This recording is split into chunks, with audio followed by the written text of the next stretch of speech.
Audiolibros con texto presenta La desaparición de Mademoiselle Anna, escrita por Edward Phillips Oppenheim y publicada en 1931.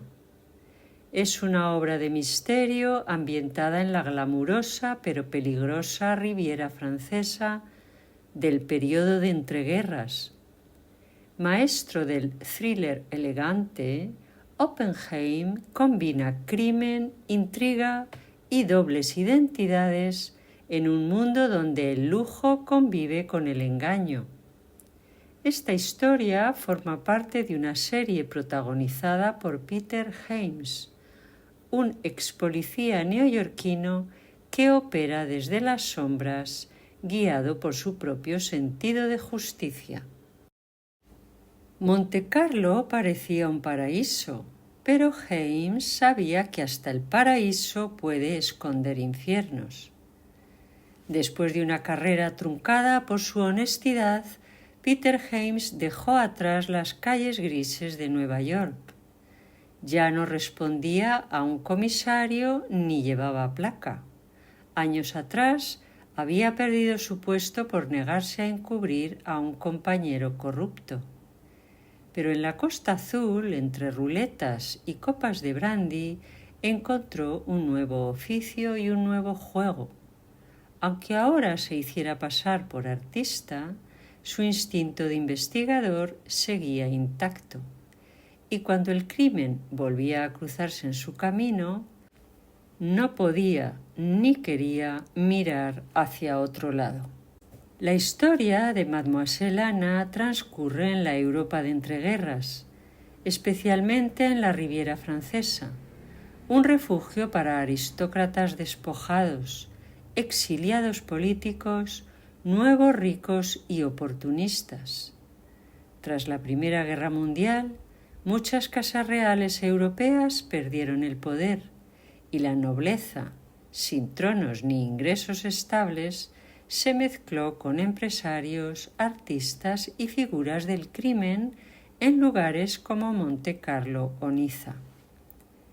Los casinos se convirtieron en centros de poder social, donde el dinero circulaba rápido y las apariencias lo eran todo. En este entorno, la ambición, el engaño y el juego no eran solo pasatiempos, eran estrategias de supervivencia. El lujo ocultaba inestabilidad y las reglas sociales ya no eran tan claras como antes. Este lugar, aunque pequeño, tiene su encanto, reflexionó Paddy Collins, el trotamundos, mientras contemplaba el paisaje desde la ventana de la villa de su amigo en La Turbie. El whisky es aceptable y el costo de vida razonable. Estoy pensando en mudarme cerca de ti, Peter. Peter James negó con la cabeza. Eres demasiado inquieto, Paddy. Dejando de lado el juego, que no te interesa, aquí no hay mucho que te retenga. Santo cielo, replicó el irlandés. 5 broncas en regla, 2 cabezas rotas, un balazo en el omóplato, una docena de borracheras al borde del colapso y una prima encantadora hallada en plena montaña, ¿y dices que no hay emociones? Tienes más suerte que yo, respondió Peter con tono sombrío. Paddy se levantó de su asiento en el estudio y se acercó al caballete. Pasas demasiado tiempo embadurnando lienzos, Peter. Eres un ave nocturna decente cuando hay algo que lo merezca. Pero ahí se acaba todo. No necesitas pintar para vivir. Y desde luego no ayudas a nadie desperdiciando buenos lienzos de esa manera. Vamos, bajemos al centro del mundo y tomemos un par de copas con Francis. Peter apagó su pipa con parsimonia. No eres precisamente un adulador, observó. Aunque tengo lengua de irlandés, soy hombre de verdad, repuso Paddy. Prefiero un cuadro de aquel artista que rescataste en las montañas a una docena de los tuyos. Vamos, deja eso y salgamos a ver la ciudad. Me convences contra mi voluntad, respondió Peter resignado. Espera que me quito el batín y te sigo. Poco después estaban sentados en una mesa al sol frente al Royalty Bar. El irlandés se inclinó hacia su amigo. Peter, ¿recuerdas a la muchacha de las montañas? Claro que la recuerdo. Pues prima o no prima, voy a casarme con ella. Vamos a transformar esa granja en algo decente. Pasaremos allí 1 o 2 meses al año y cuando estemos de viaje la dejaremos a cargo de su padre. ¿Qué te parece? Eres un tipo afortunado, Paddy. ¿Y tú por qué no encuentras una chica para ti? Hay muchas por aquí y una que yo he visto. Con eso basta, Paddy, lo interrumpió Peter. No sigas. En ese momento un camarero salió apresurado del interior del bar. Hay una señorita que desea hablar con Monsieur por teléfono, anunció dirigiéndose a Peter. Este se levantó de inmediato, atendió la llamada y se presentó. La voz al otro lado era la de una mujer desconocida. El señor Peter James, al habla. Llamo de parte de Mademoiselle Christian. Me pidió que lo localizara en su villa, en el Hotel de París, en el Royalty Bar y después en el Café de París. Desea verlo con urgencia. Por supuesto, respondió Peter. ¿Dónde está? La voz dudó. Pero Monsieur debería saberlo. ¿Cómo demonios voy a saberlo? No he visto a la señorita Christian en una semana. Si usted la representa, debe saber dónde está. Dígamelo y voy de inmediato. Mademoiselle nunca permite que se revele su paradero, pero uno pensaría que Monsieur sabe dónde pasa buena parte de las noches. Dios mío, exclamó Peter. ¿Quiere decir usted que...? Monsieur probablemente acierta, interrumpió la voz. ¿Buscará Monsieur allí a Mademoiselle? Desde luego, respondió colgando de inmediato. Volvió junto a Paddy. Me temo que nuestra tranquila charla se acabó. Vamos, ¿estás con ánimo de aventura? Siempre, exclamó Paddy apurando su gin tonic. Y mis puños también. Pero Peter no respondió. Ya estaba al volante del coche. ¿Vamos lejos?, preguntó Paddy mientras se acomodaba.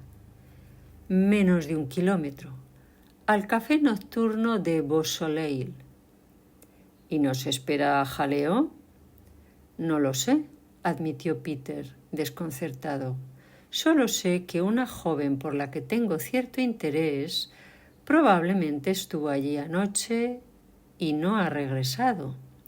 Me lo acaba de decir su doncella. Peter James condujo sin rodeos hasta el café. La puerta, cerrada de mala gana, cedió a la fuerza. Dentro, un joven con mono azul recogía sin demasiado empeño. ¿Dónde está John?, preguntó Peter. Se fue.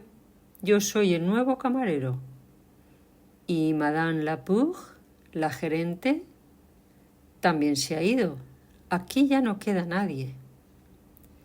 ¿Y el dueño? Salió a por café. Si quiere un trago, se lo sirvo, aunque aún no hemos abierto. ¿Estuvo aquí anoche una joven llamada Mademoiselle Anna? El camarero se encogió de hombros. ¿Cómo saberlo? Era mi primera noche. Puede ser. Peter lo apartó con firmeza, agarrándolo por el cuello de la camisa y el pantalón. Voy a registrar el lugar, anunció. El joven lanzó la escoba contra aquel visitante desagradable y huyó hacia la parte trasera del local. Desde allí se le oyó gritar con una verborrea inteligible. Casi al mismo tiempo, una figura conocida apareció por la puerta trasera del establecimiento. Sin chaqueta y con la barba sin afeitar, presentaba un aspecto muy distinto al habitual, pero no cabía duda. Era el marqués de Berrais, también conocido como François Legrand, quien ahora se les enfrentaba. ¿Qué quieren ustedes provocando un alboroto en mi café a estas horas de la mañana?, preguntó con un destello colérico en sus blancos dientes. Peter James lo observó fijamente, y aquella vaga inquietud que lo acompañaba desde el momento en que sonara el teléfono se intensificó de súbito. ¿Desde cuándo es este su café?, inquirió. Los papeles se firmaron ayer, si quiere saberlo. Este es ahora mi café y tengo derecho a atender solo a quien me plazca. No quiero tener nada que ver con usted ni con sus amigos. Sean amables y márchense sin causar más alboroto. Al contrario, replicó Peter James con tono desafiante. Voy a registrar cada rincón de este lugar, desde el sótano hasta el desván. ¿Registrar mi establecimiento? ¿Y con qué propósito? Apártese, ordenó Peter. La última vez lo derribé en la carretera de la Corniche. Fue una sorpresa, ¿verdad? Lo lastimé más de lo que esperaba. Esta vez puede que tarde aún más en recuperarse. Legrand deslizó los dedos por su chaleco y extrajo no un arma, sino un silbato. Lo hizo sonar con fuerza y persistencia.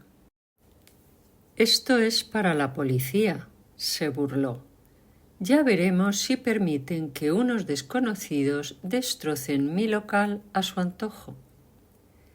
No tan desconocidos, señor marqués, le recordó Peter James. Jamás he quebrantado la ley, replicó el otro con frialdad.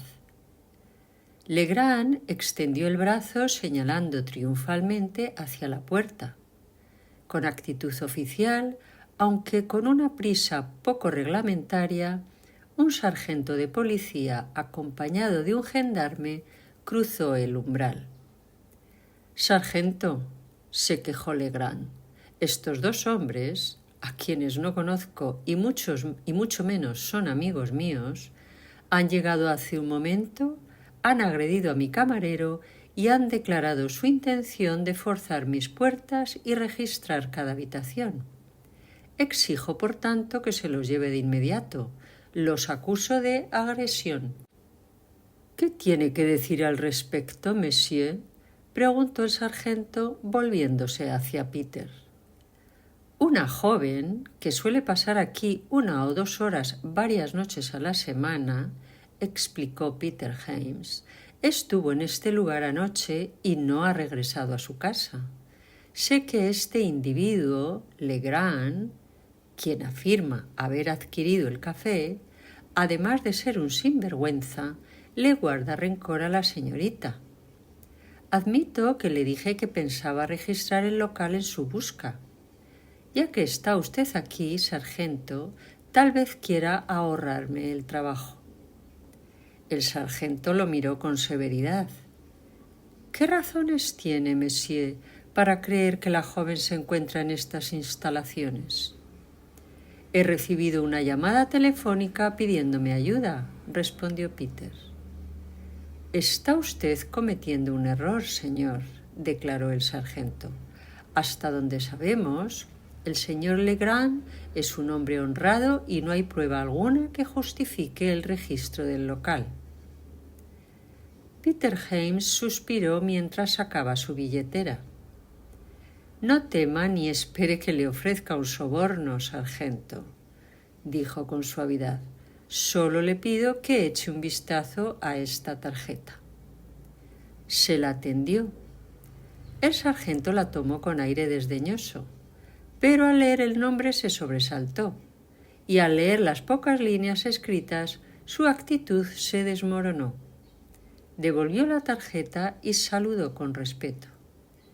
«Bien, monsieur, tiene permiso para registrar el establecimiento.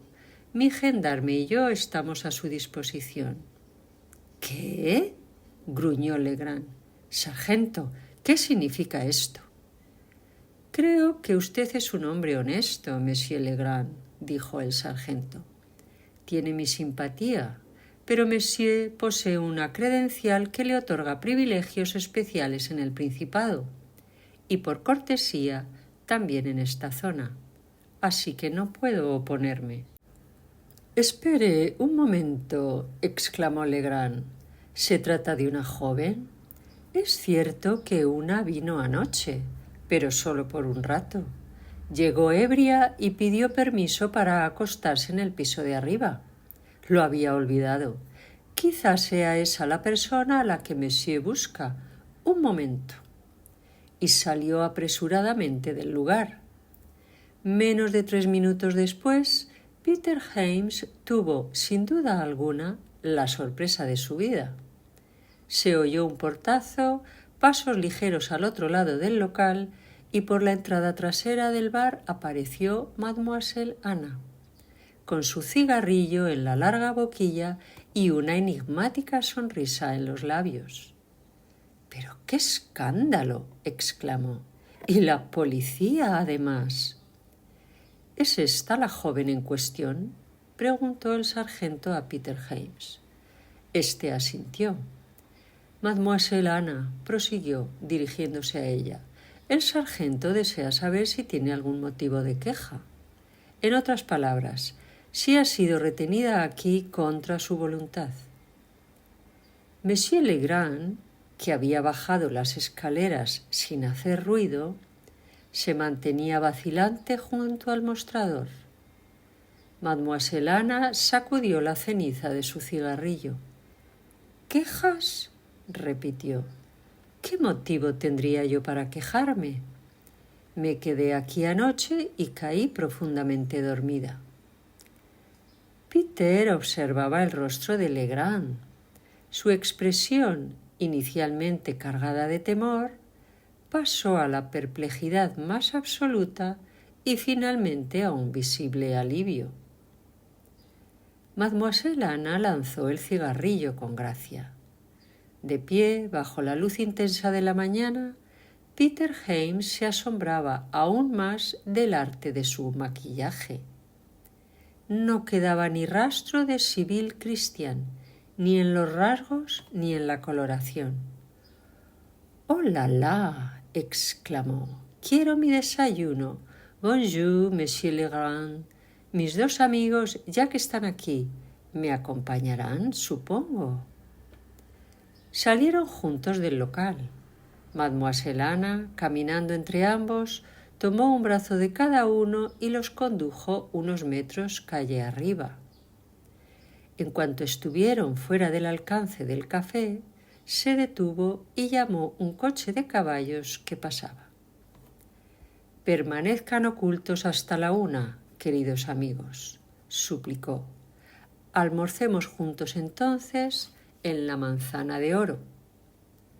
Subió con ligereza al carruaje, saludó con un ademán mitad atrevido, mitad cordial y se alejó. Mademoiselle Anna, a pleno mediodía, tan perfecta en su papel como lo fuera a medianoche. El restaurante Manzana de Oro, que era verdaderamente francés, no ofrecía cócteles, pero mientras le servían una copa de Dubonnet, en lo que preparaban el almuerzo que Sibylle Christian había encargado, ella comenzó a contar su historia. «¿Sabías, por supuesto», empezó, «que hasta ayer el café Regal era mío, verdad?» «Eso tenía entendido», admitió Peter Hems. «Madame Lapouche era la propietaria aparente. Hace unos días me dijo que había recibido una oferta por el local. Desde que lo llevamos con decencia, no me ha servido de mucho. Todos los gamberros del barrio han dejado de venir.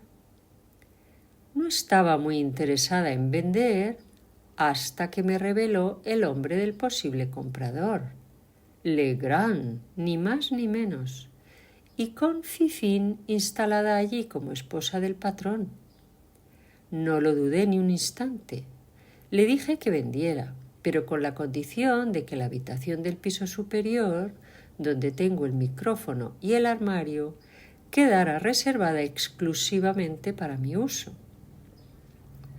Madame Lapouche le dijo a Legrand que la había alquilado por 1 año y pagado por adelantado. Él cree que la utilizo para descansar, guardar mi ropa o para mis encuentros con amantes. «Detente», la interrumpió Peter James. «¿Me estás diciendo que Legrand no te ha reconocido?» «Ese es el quid de la cuestión», explicó Sibyl.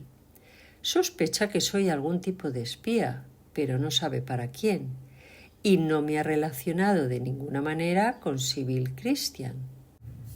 Tampoco Fifín, aunque está un poco recelosa, ha hecho la conexión. De hecho, ahora hasta me trata con condescendencia. Anoche supe que Legrand planeaba recibir a unos cuantos de sus amigos criminales en el salón. Fingí dolor de cabeza y subí a mi habitación a descansar un rato. Mientras estaba allí, oí que giraban el picaporte, pero ya había mandado instalar cerrojos de latón para impedir cualquier intento de ese tipo, y también para evitar que alguien entrara mientras yo usaba el micrófono. Media hora después escuché que giraban la llave, que había dejado, tonta de mí, en la cerradura por fuera, y supe que me habían encerrado. «¿Pero cómo lograste llamar por teléfono?», se maravilló Peter. «Espera», le pidió ella. «Estoy convencida de que cuando Legrand me encerró, pensaba que probablemente estaría dormida y, en cualquier caso, se aseguraba de tenerme controlada. Media docena de hombres se reunieron en el salón y escuché la mayor parte de lo que dijeron. Pero eso es otra historia. Por ahora solo quiero explicar lo de anoche. Créeme, valió la pena esperar y escuchar. Estoy casi segura de que Legrand olvidó por completo que yo estaba allí encerrada. Esta mañana retiré los cerrojos, dormí un poco más y esperé. Supongo que poco después de que tú llegaras, oí girar la llave. Entonces salí». «¿Y lo del teléfono?», insistió él. «Fue un error», admitió ella. «Hace tiempo le pedí a Christine, mi doncella, que si algún día no regresaba, llamara por teléfono a tu casa. Me sentía más segura así. Ya sabes que han ocurrido cosas extrañas en el Café Regal». «Entonces, en realidad», observó Peter con desaliento, «no nos querías llamar y no necesitabas ayuda». «Exacto», reflexionó ella.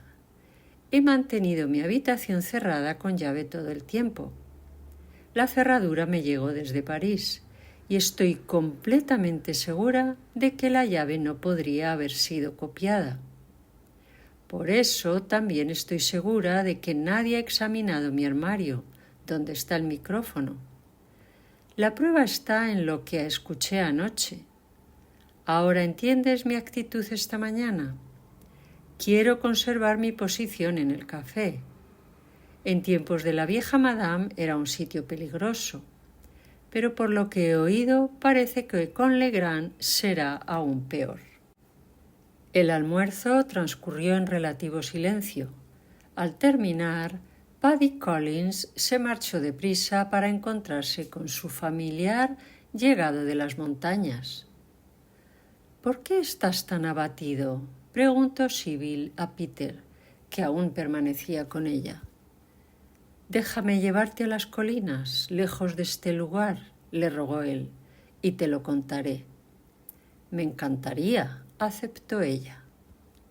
En un camino lateral, poco más que un sendero atravesando un campo, bajo la sombra de un pequeño pinar, Peter detuvo el coche y respondió finalmente a la pregunta de Sibyl. Estoy abatido, dijo con deliberación, porque odio la vida que llevas, esa doble vida de eventos sociales y aventuras sórdidas. Me he divertido con ella, le recordó Sibyl, y tú también. Dejémoslo así, pidió él. No se puede tener siempre toda la suerte. Y me siento aún más inquieto, prosiguió, porque tengo un mal presentimiento sobre el café Regal. Si tenían intención de hacerme daño, señaló ella, tuvieron tiempo de sobra entre las 4, cuando terminó la reunión, y las 7:30. Aún así, repuso Peter, Legrand juró que no había nadie en el lugar cuando fui a buscarte, y nada logró convencerlo de dejarme buscarte.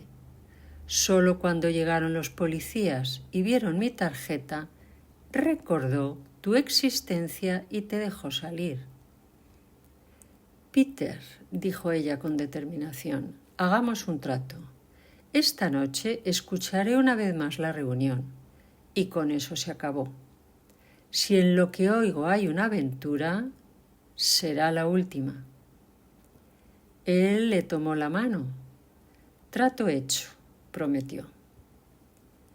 Mademoiselle Anna, sentada en su taburete al final de la barra, observaba esa noche cómo los hombres se deslizaban fuera del salón, uno por uno. Eran figuras furtivas que ella había visto entrar en grupos de 2 o 3. Echó un vistazo al pequeño reloj de pulsera de platino y diamantes que solía mantener bien escondido. Luego, también ella abandonó el salón por la puerta trasera.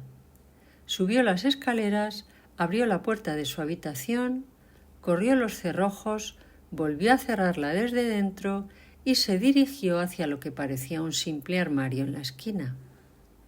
Allí insertó otra llave y se introdujo en su escondite. El instrumento nunca había transmitido con tanta claridad. Escuchó la voz de un desconocido, preguntando por los planes. Luego habló Legrand, y los murmullos de aprobación entre los presentes se hicieron audibles.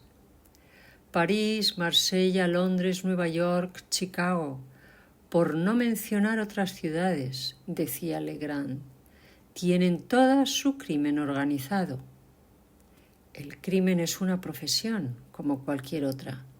Solo tiene éxito cuando se ejerce, como dicen los americanos, en sistema de banda, es decir, con cooperación. Montecarlo y Niza han sido consideradas un campo demasiado pequeño. Yo discrepo. Afirmo que entre estas 2 ciudades circula más dinero que en cualquier otro territorio de igual tamaño en el mundo. Es nuestro deber asegurarnos de que una mayor parte de ese dinero se quede. Hizo una pausa antes de continuar. Antes de iniciar nuestras verdaderas operaciones, hay ciertos asuntos pendientes. Nos han estado molestando. De hecho, una de mis actividades ha sido entorpecida por la intromisión de aficionados. Uno es un pintor americano, otro un irlandés testarudo y la tercera una jovencita, una criatura ingenua, de buena familia, que se hace pasar por cortesana y que viene casi todas las noches a husmear. Una señorita ridícula, amigos míos, pero que se ha ganado el castigo que le espera. El pequeño aparato de ébano casi cayó de los dedos entumecidos de Sibyl. El frío del terror le atravesó el corazón. Su primer impulso fue escapar. Corrió hacia la puerta. Los cerrojos seguían firmes. Los retiró rápidamente, encajó la llave y su ánimo se desplomó. La cerradura había sido forzada. Desde su lado, al menos, era imposible abrir. Lo esperaba en el fondo. Volvió a su escondite y retomó el instrumento. En cuanto al irlandés, continuaba Legrand, está neutralizado por esta noche. Fifín lo ha llevado a Niza. Acaba de llamar desde el Savoy Bar diciendo que está completamente borracho. Queda la señorita y de ella pienso encargarme personalmente. Uno de los 3 mosqueteros intervino. Sibyl reconoció su voz. Uno entiende el mundo inglés, está bien relacionado. No es uno de nosotros. ¿No hay posibilidad de que haya consecuencias si nuestro amigo Legrand le trata como cree que merece? No habrá consecuencias, aseguró Legrand con calma. Ha jugado demasiado tiempo a ser una cortesana. Se ha distanciado de su gente con esta vida nocturna. Tiene su propia habitación aquí. ¿Qué atención recibirían las quejas de una joven que vive así? Ella misma se ha condenado y yo me ocuparé de ella. ¿Y el americano? Nuestro agente de policía, que está con nosotros, lleva siempre un revólver cargado, confesó Legrand. Yo mismo puedo acabar con 6 hombres en 6 segundos. No hay nada que temer. El americano la seguirá, recibirá su merecido, y el irlandés estará demasiado borracho como para intervenir durante días. Hizo una pausa significativa. Primero voy a ocuparme de Mademoiselle Anna. Disculpen, señores, digamos por media hora. Hay champán y coñac en la mesa. Si necesitan algo más, que uno de ustedes baje a cogerlo, pero nadie debe subir. A Sibyl en ese momento aquella respuesta le provocó una sensación de repugnancia y de espanto. Un coro de risas groseras, de júbilo lascivo, resonó como una tropelía de sátiros. Luego pasos firmes y pesados. El clic de una llave entrando en la cerradura del otro lado de la puerta. Mientras tanto, Paddy Collins aparentaba estar gloriosamente borracho. Estaba acomodado en un sillón de un famoso bar en Niza, con el brazo rodeando a Fifín, que se acurrucaba en el sillón contiguo. Frente a él, una botella de whisky, un vaso y una botella de Perrier. Frente a ella, una botella de champán. No volveremos, susurró Fifín. Que François se las arregle. Me envía contigo mientras él se va con otra. Es un grosero. Nos quedamos aquí, o donde tú quieras. He cumplido con mi palabra. Te he traído lejos. Muy bien, me quedo contigo. Serás mi hombre, Monsieur Paddy Collins. Eres un hombre maravilloso. Me gustas mucho. Fifín, algo bebida y nada perspicaz, no notó cómo el cuerpo de su acompañante se tensaba de repente, rígido como una cuerda de violín. «Ah», exclamó él, «así que Monsieur Legrand tiene planes esta noche». «Esa tonta se lo merece», dijo Fifín acariciándolo más efusivamente. «Juega a ser una cortesana. François la convertirá en una... y se lo merece. Es una espía. Odio a las espías. Te amo, Paddy, pero a las espías las odio». «Y yo también, con toda el alma», respondió él poniéndose en pie pesadamente. «¿A dónde vas?» «Muy lejos de ti, no, preciosa», respondió con aire amoroso. De un solo trago terminó el resto del vaso de whisky y tambaleándose cruzó la habitación. Ella se recostó y rió. Estaba ganándose el sueldo y después de todo no estaba tan mal. Era un hombre imponente aquel irlandés. Ella se sentó a esperar su regreso y esperó y esperó. En la oscuridad de la noche, Paddy Collins caminaba todavía en zigzag y por un momento todo se volvió borroso para él. Las aceras parecían elevarse. La gente lo miraba con curiosidad. Entonces apretó los dientes, se irguió, tensó cada músculo y volvió a ser un hombre. En el coche prestado de Peter James se deslizó por la avenida de los ingleses. Escapó por poco de volcarse al pasar rozando a 2 gendarmes protestones y cruzó veloz la curva pasando el puerto y subiendo por la autopista Corniche. Fue el viaje de su vida y finalmente, jadeando, frenando con chirridos y tocando la bocina con furia, se detuvo frente a la villa en la ladera de la Turbie. Peter James estaba ya en la puerta antes que él. «Tu pistola, Peter», gritó, «nos han engañado». Ya estaban los dos en el coche. Comenzó la última etapa de la carrera. «Nos han engañado, Peter. Nos han enviado lejos de ellas», repitió el irlandés, con sus severos ojos grises fijos en la carretera, las manos aferrando el volante hasta que las venas resaltaban como cuerdas tensas. «Sibyl confió en ti, en tu honor, en que te alejarías. A mí me mandaron con la pequeña Fifín a Niza. Malditas mujeres, siempre sueltan la lengua. Un par de copas de vino y todo ha salido». Sibyl nunca las engañó. Ellas lo sabían. Esta noche están con ella y mañana tienen un plan para nosotros. Se miraron de frente, los ojos fijos, los nervios tensos, la sangre ardiendo.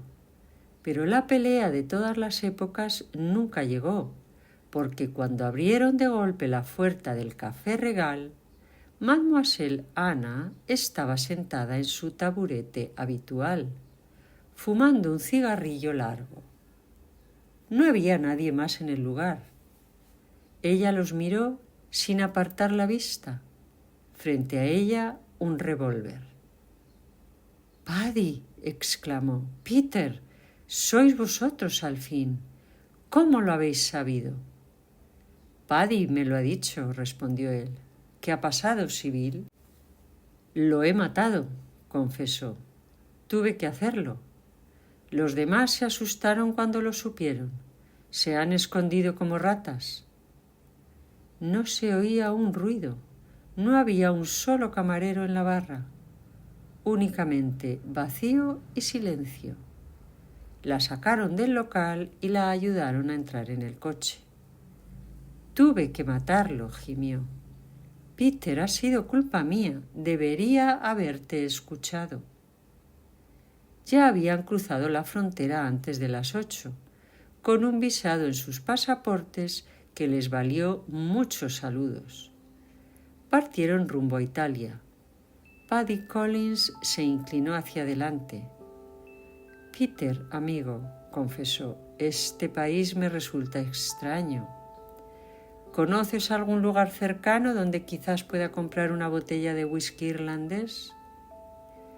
«Estoy buscando un lugar con un capellán inglés», respondió Peter James, «pero quizá no estén tan lejos uno del otro». Muchas gracias por escuchar Audiolibros con Texto. Si han disfrutado de esta historia, los invito a suscribirse al canal y dejar un comentario. Hasta la próxima.